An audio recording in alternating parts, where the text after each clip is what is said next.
Primus Nanzoto, Bopikiliki ya Congo Kitokolilo. Primus, l'ambiance de chez nous.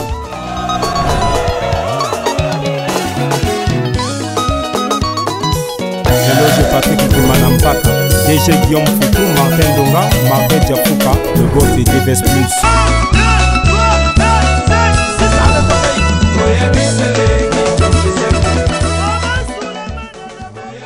Salut par le monde entier, bienvenue sur l'émission 3 quarts de vérité, l'émission de chronique musicale sponsorisée par la marque Primus, présentée par Vinod, le très nécessaire pour ça ma vie de choses mobile qui toko zanga boten zambiwa bongawa ça 3 fois moins à Congo.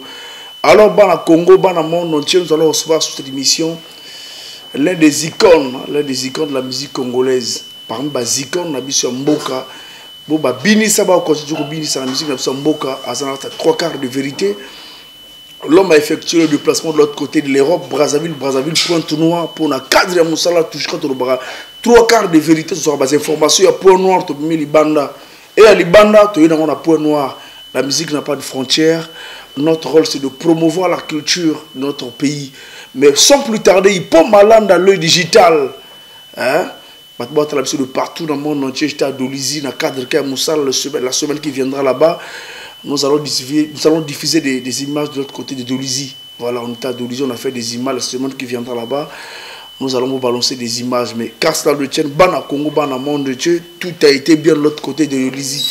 Nous tenons à remercier nos amis de Dolizy, la 3e ville de la République du Congo Brazzaville. Nous émettons depuis Pointe-Noire.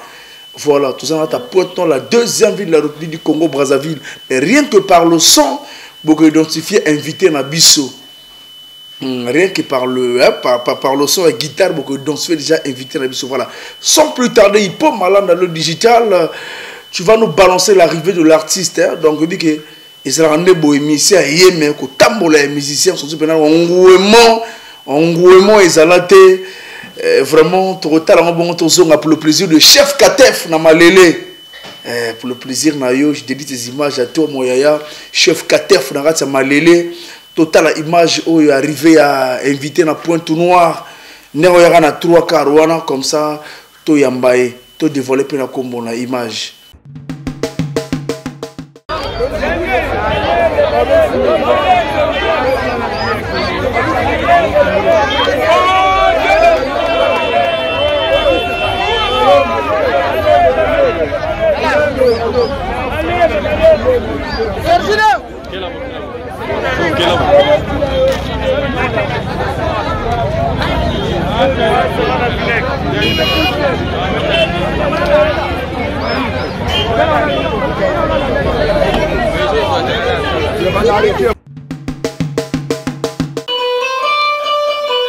Voilà de retour sur le plateau, mesdames et messieurs, cette fois-ci avec l'invité DJ Sergino.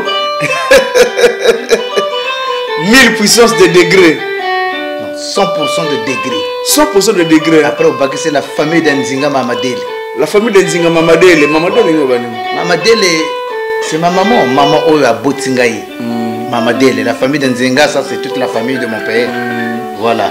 Voilà. DJ Sergino, combien de temps déjà depuis Otika Mboka? Combien de temps déjà pour Zongana Namboka? Combien de temps déjà? Ça me fait 5 ans. 5 ans d'absence Namboka? 5 ans d'absence. Oh, mais on ne constate pas 5 ans d'absence, mais tu es toujours présent dans le titre Nayo, on doit te le dire. Hein? Ah oui. Au Salam Salagito, quoi. Mais voilà. Tu sais, l'artiste ne meurt pas. Même si je suis en déplacement, les œuvres jouent à ma place.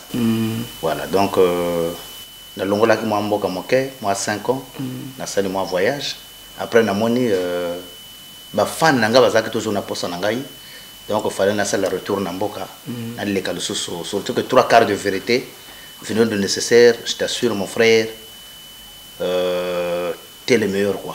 Merci. Donc avec Yemo Ipo Malanda vraiment à la réalisation, en tout cas, pas de commentaires impeccable. Merci. Même sur via YouTube, tout est propre, vraiment. Le président Nduna, MCR TV, coup de chapeau.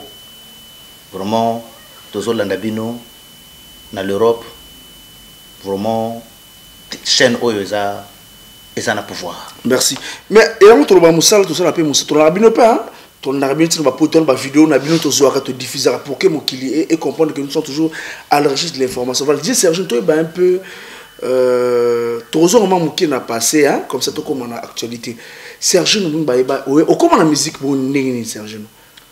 Bon histoire de la musique est moins compliquée. Peut-être bato akoye bango lelo parce que eza chaîne oyo bato atalaka. Auparavant quand nazalaki musicien té. Moi j'étais commerçant. Donc j'ai eu un accident. Le commerce à Mounou, mais j'ai un accident.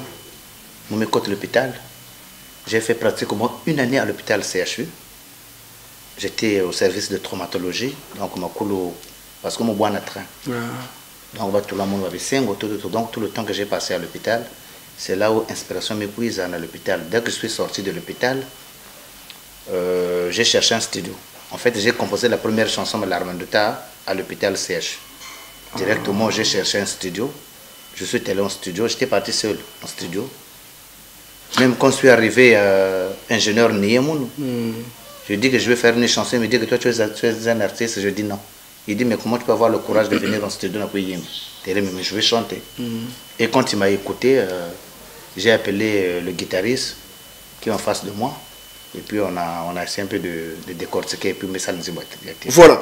Avant tout on dit moi les bosses c'est on dit moi tête ça quand même bien la tradition baïba parce que na yambara un certain un artiste yambo qu'on a appelé le combo ya Eric Nsoni qui avait dit que non Serge no à la musique pour naroyo kanga puisqu'il habitait dans moi bar j'ai permis de dire mon c'est la succès et ça là qui est comme musicien donc tu yambara je pense que tu as l'émission Nathalie en fait ma mission tu es 3/4 de vérité tout Nathalie Kango bon au moins Eric Nsoni c'est un frère na Aja Petinanga et c'est un frère ceux qui battent la musique parce que bête la musique côté na bino kasi bato bazala ka pembeni na ba bar oya côté ba jeme na bazala kasi bango tout va comme un musicien tu comprends Vinod la musique c'est un art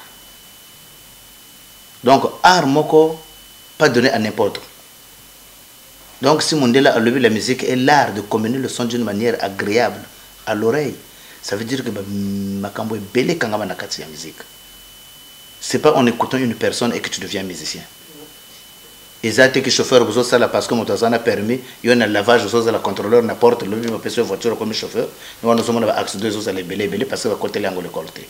Tu vois? Mais pour moi, ils ont don parce que n'a bima na mototé. Moi, j'ai pas un chef, j'ai pas un maître à l'accent de la musique. Je suis sorti de moi-même, j'ai fait mes tubes et ça fait des succès. Le roi il casse à quoi? Le col est cassé comme l'on a été pas pour même parce que donc mon grain faut yani oh c'est que grain oh par rapport à un tel yana basca non voilà Serge no diaspora ba la mission de partout et puis ba discothèque une émission oyo et que quand on ba discothèque na ba mayoko ba na mayoko mikolo mayoko de ba européen ba bisinga ne 7 ans on a Serge no vraiment à décortiquer comme historique parce que l'émission de l'opinion moi histoire va découvrir une bibliothèque qui a coupé des canaux la biso Serge ou à Paris ba dit o beta ba nzimo da à succès pas musa beta ba wa ba yo ki amoté et souka na madibu ba nini mais Serge pas mi bat oyo ba ko ba décaler à Brazzaville ba bien en musique ya mboka et puis décaler à Brazzaville ko sora so et traverser CCF et souki wana mais tu parmi de DJ o beta pendant nzete bo da Congo meilleur qui et puis dans l'année morotée, parmi des années, moi, Vino, je tiens d'abord à te féliciter. Merci. Voilà. Je disais Serge, non. Est-ce que tu as dit que tu pour un rappel, tout ça, est-ce que c'est réellement Serge ou bien Sosie et Serge, non? Beta, tu es fou là.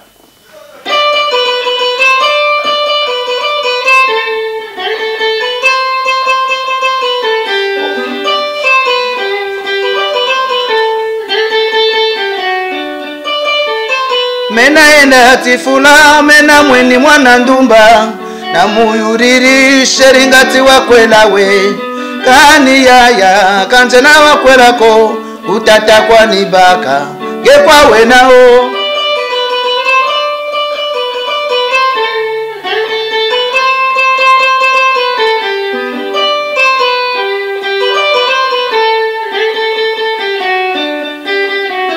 J'étais parti à Kifula, j'ai vu une jeune fille. Je la demandé, chérie, êtes-vous mariée?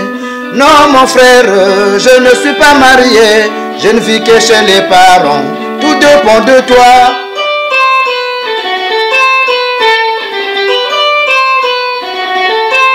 Oh mwana ndumbi yayi, katuna mabanze yayi, tomolo kuzolwe.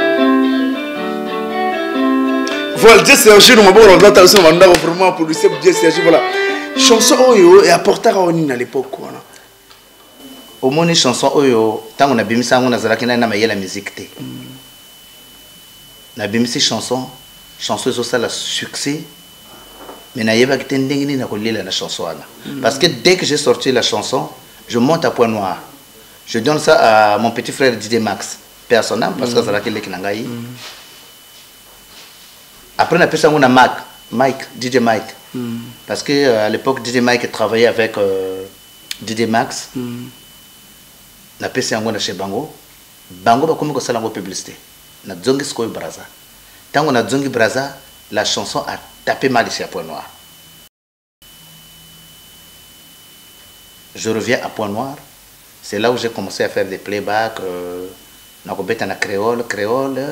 À l'époque, il y avait la coquille océane, après Métropole. Nécropole, vers Savon. Voilà. La salle va playback au Puna, après je suis reparti à Brazzaville. Dès que je suis arrivé à Brazzaville, on m'attendait chez le général Ndengue, que je salue en passant. Tellement la chanson a fait tapage, pour moi, je me suis dit que peut-être ma bêtise elle est qui trop nakati.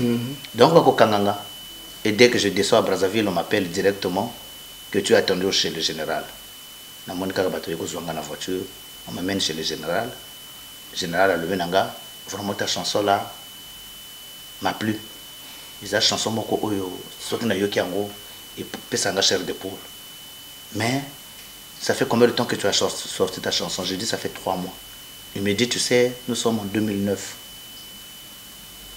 Jam Noir est sorti champion. Donc je veux que tu me fais une chanson à l'immédiat de Diable Noir à ton style. Parce que venant de l'Élan, moi je ne fais pas de coupé décalé. Moi, en fait, moi j'ai fait le tradi décalé. Donc en fait, j'ai essayé de moderniser un peu le traditionnel. Afro-tradi, hein? Afro-tradi, on peut le dire. Donc on a vu l'eau qu'on a yamboka, on a bêti yango, on a guitare, on a yembi yango. Bato ba combo ba Didier, même quand Didier Sergi wana et ça ba Didier Mike ba Didier Max moto pesango. Donc kenda ka bongo. Mais en vrai moi je suis pas un disco jockey. Naza DJT, d'abord jamais je suis passé dans des nganda na salle musique na bar, na salle kongote. Je suis un artiste musicien, compositeur. Voilà, Sergi. Donc là quand je suis arrivé, c'est là où le général m'a dit va faire une chanson. C'est ma deuxième chanson que j'ai fait, Chocolat Badia. Voilà, ça la messe de construire Chocolat Badia.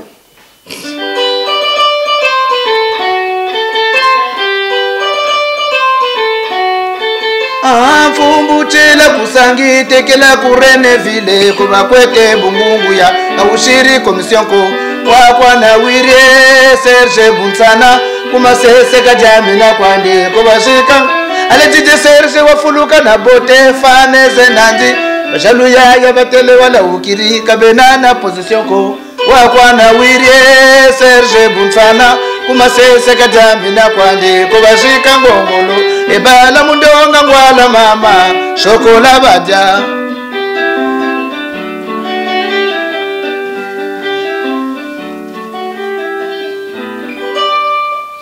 Voilà, c'est juste après la Chocolat Badia, toujours à succès, on dit mon succès.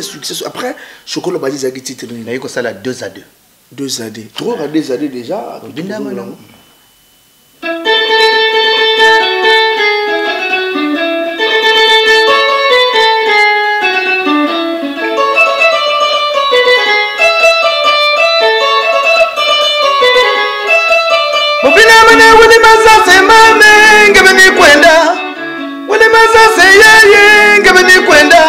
Nzambi wa mutumba wa Zabantikaba, muti ya Kongo. Nzambi wa musola wa Zabantikaba, muti ya Kongo. Wini mazase tela mane yendi salaka salae. Niyandi weko, niyandi weko, niyandi weko.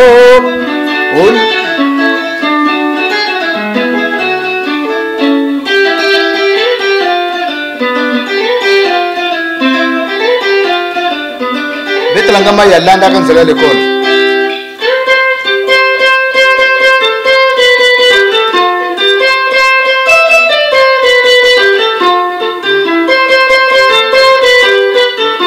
Landa kanzela l'école mwana mobalier. Landa kanzela l'école mwana mobalier. Soki olandi basa kitoko yokosuka mabe. Ah Didier Serge no papa e batela nzoto e. Desade bole bole desade ni bawo e babatane e bole bole. Donc le roi acoustique, le roi trois quarts de son acoustique, les merveilles du passé. Parce que la ligue qui n'a pas synthétisé les merveilles du passé. Oui, tu as les merveilles du passé, bien sûr. Voilà. Ah, tout ce qu'on a des années, mais est-ce qu'on a passé des années au score? Yom to utino musicien te, mais idée ko ça mouvement ezakindeng. En fait, tant on a salé Nzembo et Bosso. Nous avons la deuxième chanson, Chocolat Wadia. Tellement il est tapé fort. C'est la même année, même qui meeting d'athlétisme dans Mboka. Donc pour que l'opinion internationale est talango, Batoba allait belé na stade. Donc on va inviter Didier Sergeno na Werason. Tobeta farafara na stade Massamba Deba. Farafara na Werason. Donc ils ont cherché qui peut remplir le stade Massamba Deba. C'est là où les gens ont dit qu'il faut appeler Didier Sergeno. Donc à l'époque j'étais appelé par monsieur le maire Hugo Ngolondele. Il m'a dit, je suis parti à la mairie centrale. Il m'a dit, est-ce que Sergeno était à mesure de remplir le stade Massamba Deba? Je dis, mais si la publicité est là, c'est facile. Alors bon, on va te donner tous les moyens pour que tu remplisses le stade. J'ai passé à la télévision, Télé Congo, DRTV partout. À l'époque, il n'y avait pas MCRTV. J'ai fait des polémiques avec Ouera. On a fait des polémiques avec Ouera. Ouera a balancé des spots. Moi, j'ai fait des spots. Et après, ils m'ont dit, tu peux mobiliser les gens. La mairie centrale va payer. Mobilisation comment? Donc ça veut dire que Mouto, il y en a 2000 à la fin. Non, 2000. Si tu pourrais déplacer les gens qui viennent assister au stade Massamba Deba, moyen Touana Bokozwa, la mairie centrale va payer. Donc à l'époque, j'avais pris 350 bus. J'ai rempli 350 bus à l'époque. J'avais tellement trop de fans. Donc tout le monde a stade Massamba Deba, il tourne à plein. Ce que on a bandé au bêta, ils allaient qu'il fallait te bêta kaka Nzemo moko moko. Donc quand j'ai joué ma première chanson, Larmanduta, dès que nous avons kita, Werason a matissé déjà un musicien. Bato comme ko créer Chocolat Wadia, bandé ko bamba biloko. Par le sous non, Werason veillez libérer le podium, Sergeno revient pour sa chanson Chocolat Wadia. Je monte, je tape le chanson. Voilà, Werason tout fait tout flamigo. Voilà, bien c'est lélé. Pourquoi na matina petit. On a pu beaucoup kindamba zo sala. Ah, on a pété. Encore va serno olinga kindamba mabe zo sona ba koko kindamba donc. Simkulu. Donc ko sakanate deux fois te wana na wuti chez tama papa et donc on a côté. Tama papa on a grand maître oyazo simba Sergeno pour na moi puissance. Pour la moi sécurité, pour la moi. Tu connais la musique, tu confirmes que la musique est en fait moi au lit à l'ikasu? Non, tu sais, quand on a des succès, on a des jaloux qui nous entourent partout. Donc pour un peu essayer de sécuriser le corps, moi nous autres voit moi bien, faut toujours nous voir moi montrer que c'est la moi protection est bien. Pas que nous pèse babantu, ou babantu ko fois ça me comme na succès mais la protection nous autres ngé aussi.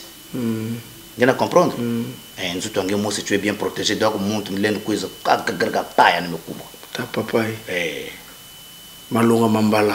Wana tomate. Wana violanga grand maître. Donc tango na leki kuna levé mon petit zo que na ko beta stade yaka. Ayi asimbi suki apesi mon pepe. Kende bakolanda na sim. To benga mula. Dès que na kota kaka na stade na beta Chocolat Wadia, dès que na bima kaka bata na stade babima. Le lendemain, on a un hôtel à Werason, na hôtel Marina. To solina ya le benanga foko ya kana la zama na yamayo. Mais tant on a kiche gros maître le benanga te na minute succès ozanango, soko côté la zamba ko zoili lokoto. Donc au kendete. Na yamba ki ba héritier ba café room na même bango na kinsundi kuna. Na fandi sa bango kuto na nganda wana to diable liya ba dendo ba gamuch kwa na ba héritier ba café room bango to. Na kinsundi. Ça tout le monde le connaît. Donc, nous avons dit que nous avons orchestre, nous avons dit que nous avons dit que nous avons dit minute wana nzete osama azalaki déjà na orchestre mais orchestre ezotepa ezosimba te donc bamisi bakoma kotambola kaka bazotepa kaka. Donc c'est là où moi j'ai fait comme tokobeta na Werason, tokobeta en live, c'est là où j'ai fait le recrutement. Donc on a joué Lion blessé. Régis Lova. Régis Lova. Oh, il y a les gars chez monsieur. À la front quand même. Bon, tourner le sous Yeb Serge na voyé ça. Hein? Tu vois moi tout ce qui a l'équipe na télé, azoya ko lever l'avantage na yé. Ceux qui a lobby vérité, azo mona ko quitte ça yé. Alors que ça ko quitte ça té. Ah, pour ba ngash interne mba chez DJ Ndeni. Au moninga ndinga na zaboye. Ngana na besoin na zo batoté. Parce que nazaki pe na mouvement ya mototé, je me suis créé moi-même. Vous comprenez? Donc avant na yeba ba registre, ba ngina tout, ba uta ki Osama. Moi je tape déjà mal l'arme, tout ça la tapage chocolat ba des autres. Ah, voilà pourquoi toi Nzete Osama est simbaraté pour na wana. Non, Nzete Osama dans le projet, Nzete Osama petit nanga. Pour bien ne basiru na braza mbwana ni abo ko na raté pour ozo orchestre na ye. Nzete Osama a petit nanga. Ça m'a bien. Na âge. Vrai comment les a bridel. Mais comment vous avez mis ça à bridel? Non, en fait ngai Nzete Osama azana orchestre. Ngana na orchestre. Est-ce que vous comprenez? J'étais le premier musicien où il y avait un coupé décalé à Tonissa Stade Massamba Débat, le Bosso, à la concert de Stade Massamba Débat. Oui, il tourne plein. Mais je suis sûr que Betango à l'époque, peut-être qu'il a le mot qu'on va enlever le rideau. Mais Ngana Betaka, j'étais l'artiste qui va jouer au Stade Massamba Débat. Donc en live, quand on a lancé appel, quand on a fait le recrutement, c'est là où je vois Anguilima arrive. Il y a Golgotha, que je salue en passant à la poteau. Il va le venir à Serge Nobis, tu vois, Nzete Osama, mais Nzete Osama qu'on a un bouton makambozo simate. Dans la minute, tu as sangana na biso to salade comme zo peta concert zo préparer concert biso peut te accompagner dans mouvement. C'est là où vient faire le clan samouraï DJ Serge. Donc tant que ça la clan samouraï DJ Serge, c'est là où arrive Lova, c'est là où arrive Angirima, c'est là où arrive Golgotha. Donc à l'époque j'étais le président, Angirima chef d'orchestre, Golgotha chargé de la discipline.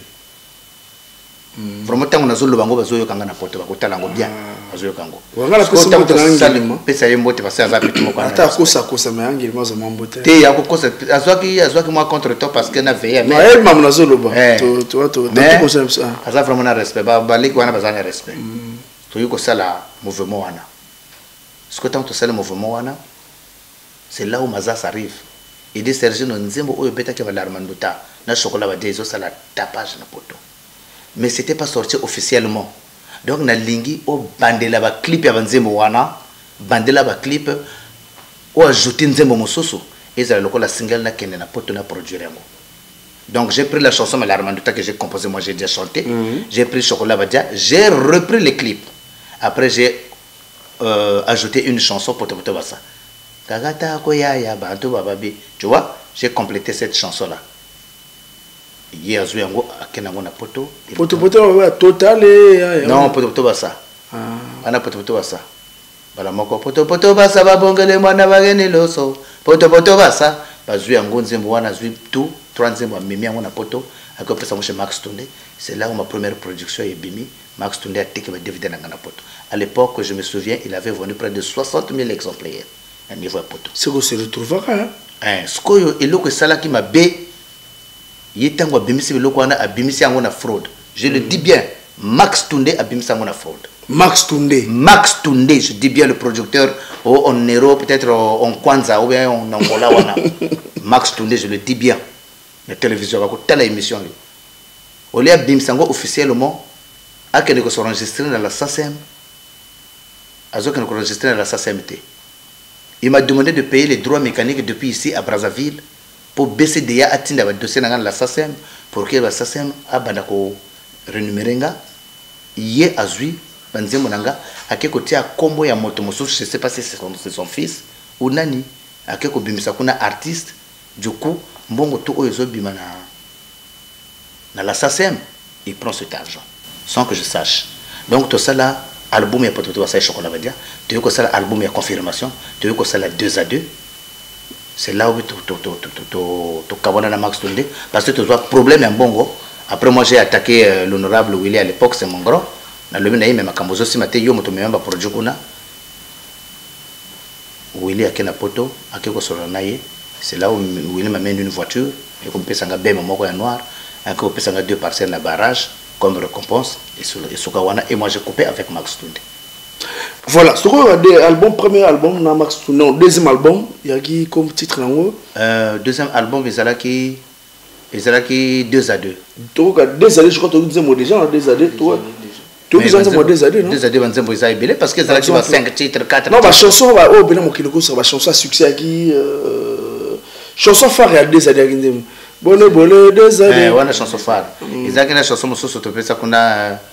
Ili maza se kutelo kwa wene obola beza mwinda yana za kuwenda biole mais mwana nsana me ni côté na zo inspiration même na beta na hommage et utana nzembo wana. Après album sous dernier album le Max Tunde quel album?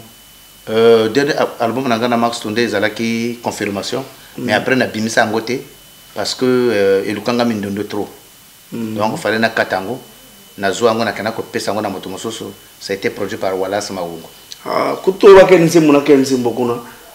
Bon, kuna Toyoka Suba bon, kuna peut-être parce que on a Ebima trop trotté. Parce que mes chansons Diable Noir zana Kenzembo. Chansons Diable Noir zana deuxième album Chocolat Badia. C'est au Kenzembo de ça combien parce que pour le diabolité ba otala biso bana foncheche bana yampaka bana tusundi hein. Mon ami Ange coiffure na Dolizy. Lionel Lundu, la Dolizy na Santé, Vitovel leader na Dolizy, Sheriff du Coco na Dol. Tinta mucha balo, tinta mukwa tansai, yambula mabanza kunyonga njengwala, yakaja mama badia nseke bangwala, mana mafwa mana mayinga na shimba nsakala, tamucha balo, tinta mukwa tansai, yambula mabanza kunyonga njengwala.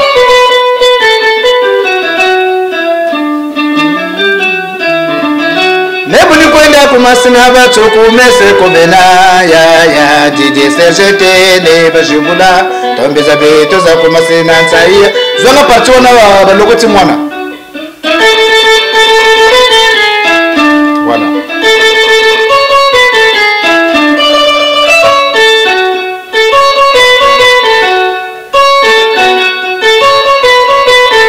balokoti mwana bapesi na DJ Serge no balokoti mwana bapesi na DJ Serge sima banduki baswi mwana kanganzo toto sobika baswi mwana kanganzo toto sobika balokoti mwana bapesi na DJ Serge no balokoti mwana bapesi na DJ Serge sima banduki baswi mwana kanganzo toto sobika baswi mwana kanganzo toto sobika tila nungu kusangiwa zabati mama muranganga ye Chigala kafuna gatakura tsike nambari ya mabwire mama nishima tsakala beka yula mabwire mululendo tabule noire beka mabwire mululendo. Voilà le capitaine Chris Mbemba kuiwa yuma Yassir Dumont Niang pense mon chantier. Yassir Dumont Nianga c'est ton chantier. Vanek Bongo Ramsu le béton. Ya Katef Ragata Malele sans oublier Tek le Tikunda. Hein, donc président Mabil, la PCP Mbote, Tobo Sanate, Bato ya Dolizy, donc Chris Mapipi, Nadol. Voilà ce que Dieu Serge, après on a vu que ça là-bas, Nzembo belé. Ce que il y a cette génération ni là-bas, DJ Brazzaville. Oh, d'abord on a DJ. Non, DJ on a coupé des bons. Tout bien non, tout ça. Mais n'est pas calme, on t'a bien tenu mon on a bonne génération. Ngata on a bana musique. DJ Mike. Non, je parle de Brazza d'abord. Ah, na Brazza. Tu vas encourager l'effort. Non, encourager l'effort, les filles sont venus derrière moi. Encourager que tu as Zayebi. Gadjanga na sale banzembo tout peut-être le Jack Tabazo bangotuana. Gadjanga na sale banzembo ba encourager parce que nzembo ba encourager o bazo beta les bosso. Bazo beta on a Maya Serge. Ils sont partis chez Teddy Wilson, le biso peut photo ça nzembo, mais faut zo biso style o ya Serge. C'est là qu'ils ont fait nuit à nuit avec Fefe Baclair, Seydro la loi, Courageux le fort, Dango Banyons, et puis ils étaient peut-être 5. Voilà, mais je t'ai vu parler de droits d'auteur. Toi tu disais que dans la Congo, on a les droits d'auteur, Kitoko. Ça se passe comment? Tu sais, les droits d'auteur, parfois c'est la popularité de la chanson. Nous disons que c'est plus populaire, les gens de droits d'auteur se rendent compte. Tu vois, bon, à l'époque, Batoazo va s'écrire droits d'auteur. Ils étaient pas les leçons que Yemanze Momoko, ok, bah faut le droit d'auteur. C'est d'abord c'est impossible parce que na ba droit ba so benga ko ba maquette. On appelle ça les maquettes. Parce que pendant qu'on soit droit d'auteur, ngata on a bimé album na le bosso malarme de ta oyo chocolat badia, tango yi, on m'a envoyé c'était à l'époque 58 000 exemplaires. 58 000 tango yi na ba carton na ko zwango na l'aéroport. Directement et na BCDA. Et na BCDA, j'ai payé 15 francs. 15 francs par DVD. Pour avoir le cachet de BCDA. Et tu te fais enregistrer. Donc là où même si les gens essaient de pirater, BCDA va envoyer des gens, ils vont arrêter les gens. Parce que BCDA est total pour avoir DVD déjà. Parce que j'étais enregistré. Et puis j'ai payé 15 francs par DVD. Tout ça, ça a été payé par l'honorable Willy Persona. C'est là où je me suis fait enregistrer. Donc tout le temps, j'ai parti prendre les droits. Maintenant, si au quotidien déjà, va enregistrer, tu dois toujours donner un DVD. Ce qu'on a BCD, on a DVD, même ma fiche. Mais ils ont été que le loso ko salinze momoko, ba peso ba droit. D'abord, on a BCD pour te enregistrer, il faut que nous paye ça. CD physique. CD physique, voilà, on a paye ça coffret. Bien comme DVD coffret, côté zana audio, na DVD. Ok, ko paye ça bango bazanango. Donc si aucun a BCD, ko nous va sur le DVD Serge no. Premier morceau naïe, pas qu'on bim selengo. Attends, comme pousser au sala yango. Mais les autres, ils font les chansons moko. Bah, il y a 5 personnes. Ils ont le côté. Ils ont une gravure. On a BCD qu'on appelle ça c'est la gravure. Ils ont quand même ministère. Voilà. Ce que c'est surtout parler de comportement musique na à niveau amikili. Musique na biso il y a style coupé décalé niveau amikili comportement musique na biso. Au moins culture na biso dans le Congo. Au niveau poto, c'est un peu compliqué. D'abord, 1, on n'a pas de managers. 2, on n'a pas de sponsors. Donc, 3, on se débrouille seul. Tu arrives en Europe. Aux autres, il y a des papiers, aux la base, parce que chaque mboka a ses lois. Donc, il faut que la loi. Ce que tu as besoin la loi, vous se poser. Parce qu'en vérité, pour bimsa DVD et na poto, tu dois aller te enregistrer à la SACEM. C'est la SACEM. C'est un nombre de DVD au bimsa. Après, il faut distribuer. Donc, il faut savoir quel est le nombre que tu as sorti. Tu vois bimsa. Parce que nous avons ici, c'est Paris. Tant qu'on a joué produit par Wallace Mawongo. Pendant que nous avons la DVD, je suis parti à la SACEM. Dès que j'arrive à la SACEM, je donne mon nom. Nom de scène, Didier Serge, nom comme Botaka, le solo Serge, Bazo Telaboy, artiste inconnu. Je dis, mais c'est pas possible. Artiste inconnu comment?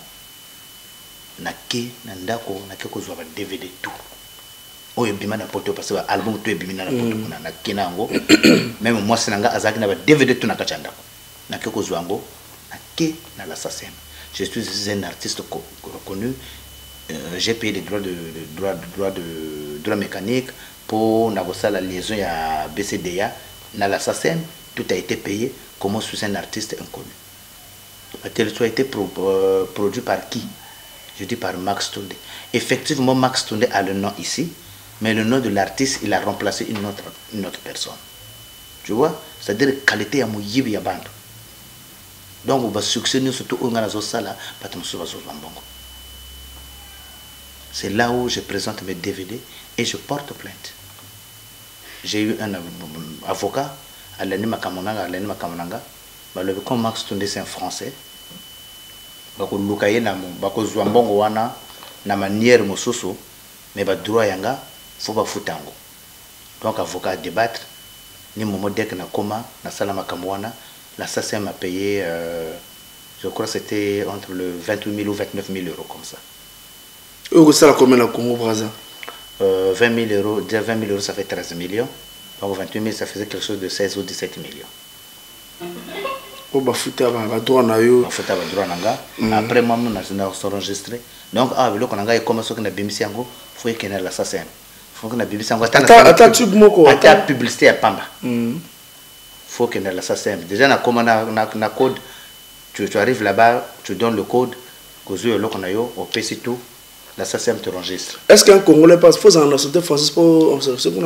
Non.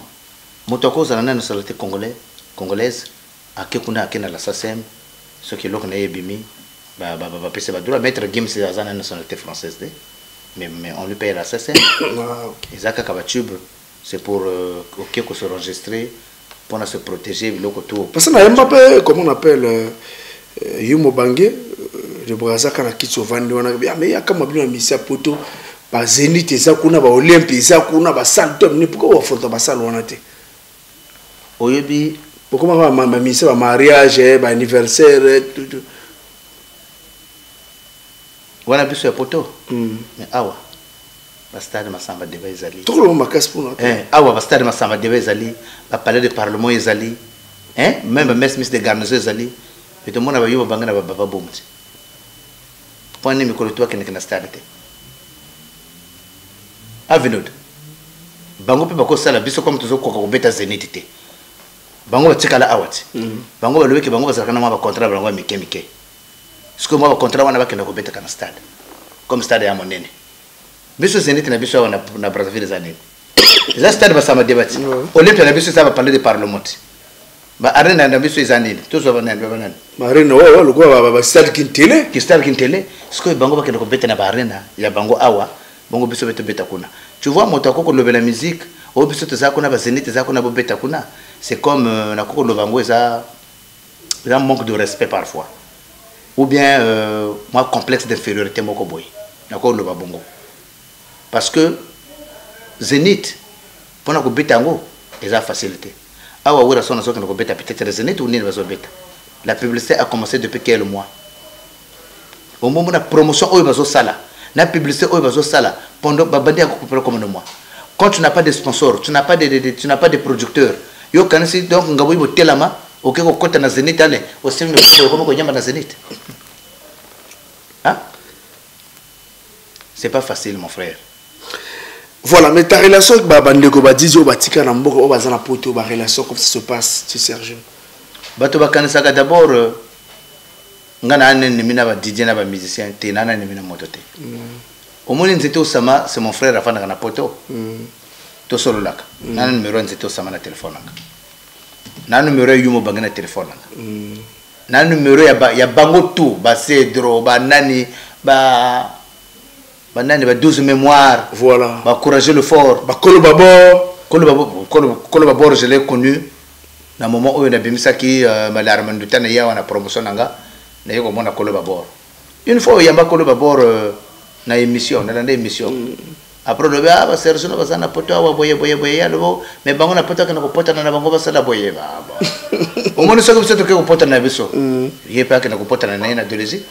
Que pota na kwa ko Dolezi na ba mato ba banane bobanga bango. Voilà le ba Kiburkiri. Ba Kiburkiri tout d'abord chef Kiburkiri mutu na monte Kiburkiri na guitare andi ai. Voilà, et ça comment bien na bandegbo ta nous allons comment suivre quelque chose tout ça là il on a 12 mémoires na gare routière et à Dolezi avant que les Brazzaville tout talent comme ça toujours na DJ Serge. Et tu en as respect. 12 ya. Ben toujours VP. Bango tu vas 12 mémoires ba Obama toujours VP. Voilà pour le plaisir de Max Soso l'empereur, bon anniversaire à toi Max Soso l'empereur moninga ya bato ya président Mabilna Komono Ndala sa maestro sans oublier Thibaut Akula. Le Lomabé. Nous allons suivre cette interview. On se retrouve dans quelques instants. Image. Voilà, comme vous le constatez, tout ça en plein cœur, il y a Dolezi, l'artiste 12 mémoires. Tout ça, Dolezi, Ditomar, vite fait dans la nuit. Les autres qui les gens qui sont dans le séjour, on a Dolezi, c'est là qu'il y a une 12 mémoires. Ouais, but, il y a un séjour, on a Dolezi, c'est là qu'il y a l'anniversaire, il y a la prête de mais tant que comme boye bana dol ba moni que président de tous les animaux il fallait azoma na fermeture ya kermesse donc 18 azoma na dol na équipe tout na ipinga mongo te na ina big manager parce que na taxi tenas mo pati sango azawa vraiment na musana na ya kuchaka makelele kwa. Voilà, parce que nous nous retenir dans ces jours dans Dolezi, on a 3e ville on a biso Congo Brazzaville. Bon, Dolezi vraiment na onatika na elelo ichika le suko. On constate nini constaté musique ils ont soutenu les Arabes. Musique ils ont soutenu les Arabes. On a évité ceux qui vont rendre il y a beaucoup là corona peut makambo corona voilà deuxièmement numéro pour la fanatique ya monde on sait pas la mission la prochaine tube na yo et puis na retour na yo na dirigé puis absence na porte noire hein. Ouais. Au fait, moi, dans une maison de production, je vais à la musique de production.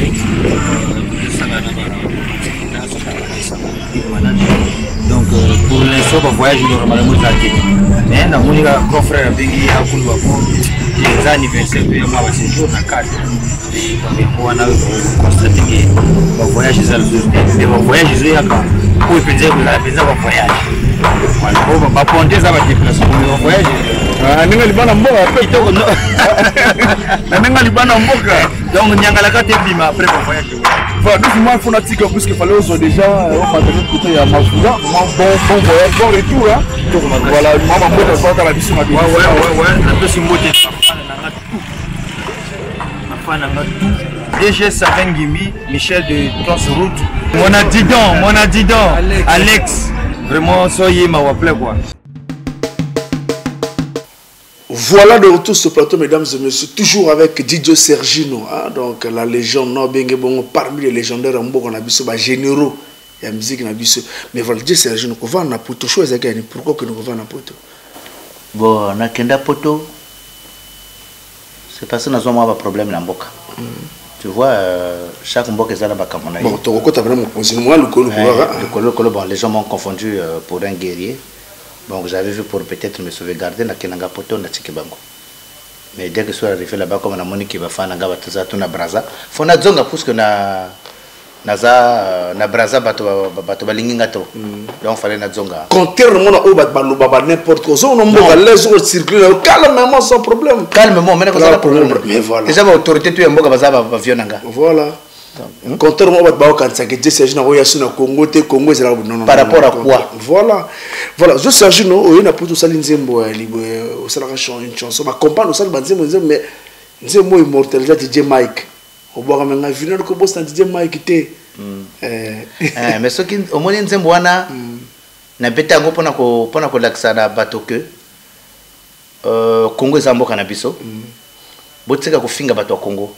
Parce que tant que tu l'ongola kana poto, on a besoin des gens ici au pays. Tu vois?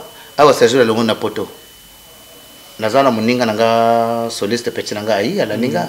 Mais ce que na poto na fingier, nano ko accompagner nga. Zadianté. Tu vois? Donc moto fois za la kana ma entourage. Yoana na yembaki, ce que na lobaki ko boss na DJ Mike était ancien. Parce que ce que tu l'avais coupé dégalé à point noir. DJ Mike c'est le plafond. Parce que y a Braza. Hein?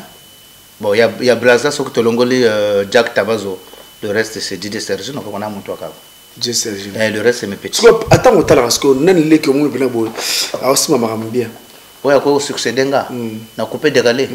Ah, ils ont un petit nanga 12 mémoires, na petit nanga Obama. 12 mois Obama. Petit nanga 12 mémoires, na petit nanga Obama. Mon yomo bangena chaka yetro na ba dégalé te yazan ni mater. Ce que motomoso soit ça la capé moi bien. Et ça, Eric Nson ne peut pas l'aider. Ah, ça la rappelle moins bien. Ah, ça la bien. Ah, Eric Nson ne peut pas l'aider. Ah, ça la rappelle moins bien. Ah, ça la bien par rapport à Nanga. Ah, le bas, ça la rappelle pour le bien. Ah, ça la rappelle moins bien. Mais au moins, ils sont que tu le 100% bien. N'a pas c'est Moutumakasi. Faut le moins bien pour abac ça va y fort. Ah, tu vas sonner aux ongles. Ah, ouais. Bon, tout à l'heure, tu vas hommage. Il y a hommage à une chanson de Tigalelo. Et quand on a Tigalelo, je ne sais pas comment. Vanité de vanité, tout est vanité. Mais sauf que ce que nous unit est plus fort que ce que nous divise. C'est la vie, Amazas. Et cette vie nous est donnée pour chercher Dieu.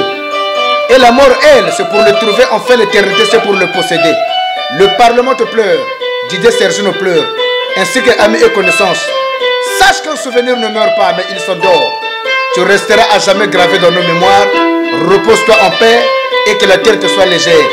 Yamazas, quand tu as un Kaouri que la Vancouver wa hommage. Ah, Montouani.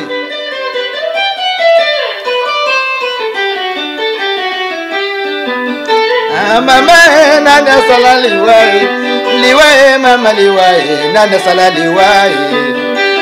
mama nzamba salaliwa toza na kati ya zamba likama monene kwei koi ya kufi nzambe kocha sécurité nani asala liwae mama liwae nani asala liwae mama nani asala liwae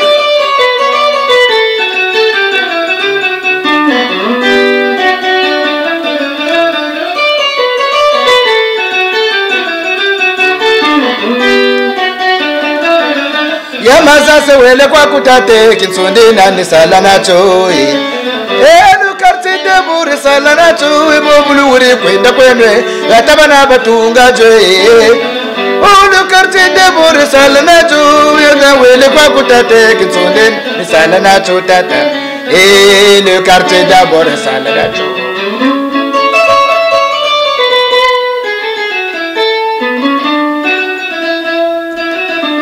Wili mazase bone kujirile ngwani mama bone kujirile ngwani mama tena muti pefe mutu monane ngeya mazase bone kuzololwe ngwani tate tela kuma zulu mutu bwabane ngeya mazase. Voilà, merci,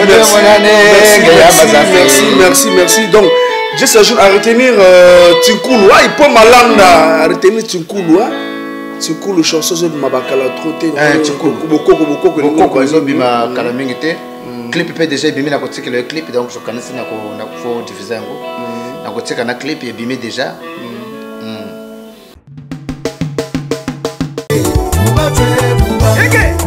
talati monekene amatulu mupanda kanabo wansunga munkwanze taye kabwila kasaba kane tifuka tabankurifuka na naga biloria ale kutaka kawula nyamba kubanda kubolele Carole Pakala maman destinée abumbatwe keve makasaba musique abumbatwe kimankesi wakandela talata bumba mwatungolo za kuniposha kwe ende talati monekene lukaya lonku yumusoko zonabo wawansunga matamati bishi bandaka samwatwe yati ndugu ya makakukorela bikwa tata wayetela kuniza bikeke korela ndekela Raïssa Bonkou Service, l'impératrice Cyril Lulendo, Amédée Borel, le commandant adjoint de la gendarmerie, Dino Braz de Lyon, le papa de Maëlys na Alicia. Papa memanga boka na bite ya kobala. Papa memanga kikala na bite ya kobala. Kasi mwasi abali singa ibande ko. Tina chofali Gallagher. Soki na boki si salade abula mundu na mobile. Chiche Fox. Soki na pesiyele abula yango miyoyo ya taba. Kwa banga. Didi serse no tamba kane mama. Kwa banga. Nete selbi kuntunzela. Kwa banga. Kento ukwela sola ngebeni. Kwa banga. Ili mémoire tatarangenda. Donc, si on peut retenir que pour notre bataille, on a poto, bataille, on a beaucoup de mots, on a plutôt chuté dans le clip. Si encore le temps, il peut monter tout à l'heure un clip. Il y a Alino, Alino Star. Na Pesimbote d'abord. Na Petite Nanga, Picarelle, Pikachu, a outi directement aux États-Unis. Na Moninga Naye, ba outi États-Unis. Na Pesibango. Au monde, il y a un peu malade. Faut que je petite nangana Pikachu s'il te plaît. Na caresse au Kogo Yaka. Au pesa mambo te menalingi. Faut pesa mambo te battre en anglais parce que tu vois moi anglais on est ça là moi bien. Donc il y a danseuse. Oyo yé tant on a tinda kavanzemo na États-Unis. Yé mota a distribuer kango. Après ceux qui va besoin kavanzemo Sergino yé depuis kuna akoko tchaba playback à bini parce que la petite n'a loquette moko danger tala kaka par ma danser c'est dans USA voilà na USA on a filmé quand on va destimer c'est Nevada Columbus yeah na Columbus yeah voilà. Speak English? Yeah, speak English. Yeah, where do you live? I stay in Ohio, Columbus, Ohio. Yeah. I can say it's like, you know, Cleveland, right? Moi, I live at Port. You live here, right? Yeah. But I mean, you might know the city like Cleveland. Yeah, speak. Voilà, merci. Merci. T'as vu mon portugais, anglais, le petit manager, petit nanga n'est pas fait. Non, et ça, avant tu vas avant son excellence, tu peux sa motena, il peut malanda, genre bien, tu peux sa motena, son excellence, le maire de la ville de Dolisie. Voilà, pendant Mokonzi. Papa Gislain Gimbi Makoso. Gislain Gimbi Makoso, le maire de Dolisie. Le maire de Dolisie. Vraiment, le maire de Gislain Gimbi Makoso, Tobo Sanate, Banama Yoko. Ba européen na Mayoko, minito pena to leki toko na Banama Yoko. Pour Mayoko, Mikolo, Banama Yoko, bon, tellement ba européen vraiment. En ensemble, c'est encore le temps, je sais pas si. Bah, tu regardes la clip, il y a Alain Ali, dans l'émission Royawana. Poto CPL. Je pense que c'est au Cabana d'ailleurs. Oui, mais na kopé sa mbote na moi c'est d'abord depuis Poto, la petite Armani. Donc je salue ma fille Sergina, Germina, l'enfant Janice, na peste ma Beltesia, Divine la star, Gled, Bango tout, Sosaïel, na peste Bango mbote. Donc na peste mbote na monsieur le maire, l'homme de la propriété de Ntcheti, voilà. Monsieur le maire, Romiano Mubenda. Donc na maman c'est maman Muntouari. Maman Michael Muntouari na pese mbote na président Blaise. Président Blaise na pese mbote na Pavel le Aznaz na pese mbote na petit nanga Cornélie depuis Paris. Petit nanga exaucé ba mbote ya yo troyo. Donc na pese mbote na ba fan tout, na pese mbote na le grand sapeur Armel Kinzonzi, na pese le sous mbote na ba musicien tout oyo bazo sala. Na pese mbote na petit nanga Rox depuis Paris.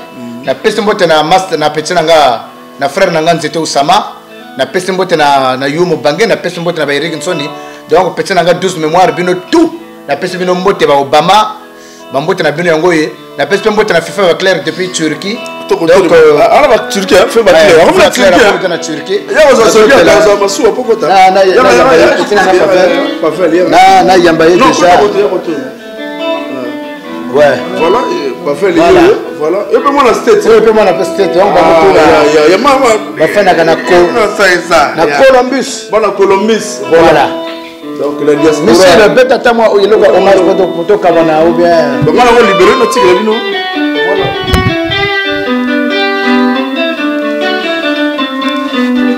Donc merci na pese mbote na bana Brazzaville et tout. Na bana Ponton, ba mbote appelle Yaouyai. Donc Didier Sergio est toujours vivant. Je suis avec vous. Bientôt vous allez savourer le nouveau son et le clip. Donc Bima Calamité dans 3 jours peut-être. Donc les Kaka, Didier Sergio, merci pour la bibliothèque. Il peut malade. Mais là tu fous là.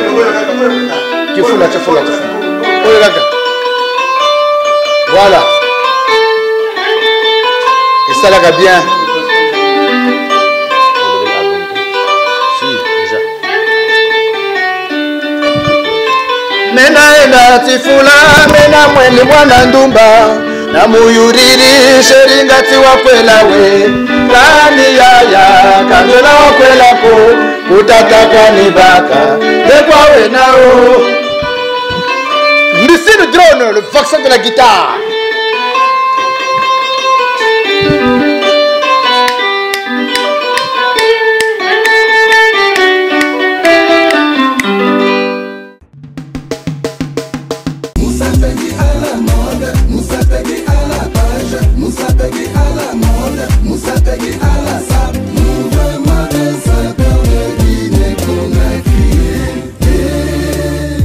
Gilles Moussala, Darcel Moussala, Victor Mavinga. Moussa Peggy à la mode, Moussa Peggy à la page, Moussa Peggy à la mode, Moussa Peggy à la sap. Mouvement des sapeurs de Guinée qu'on a crié.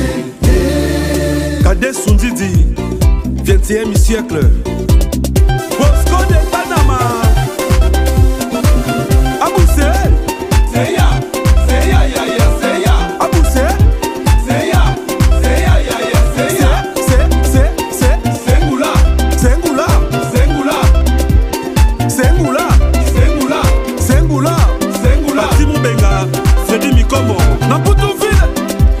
Kizungu te, na putu vile, kolanda kizungu te,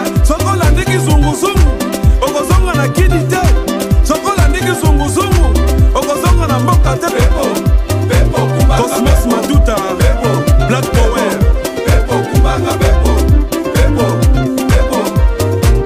Lomama Lomama Lochino, Lomama Lomama Lokongo, Lomama Loket, Lomama Lokol, Lomama Tosote Makasi, Lomama Toseka.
Patrick Kimanampaka, DG Guillaume Foutou, Martin Donga, Martin Diafouka, le beau TD Vest Plus.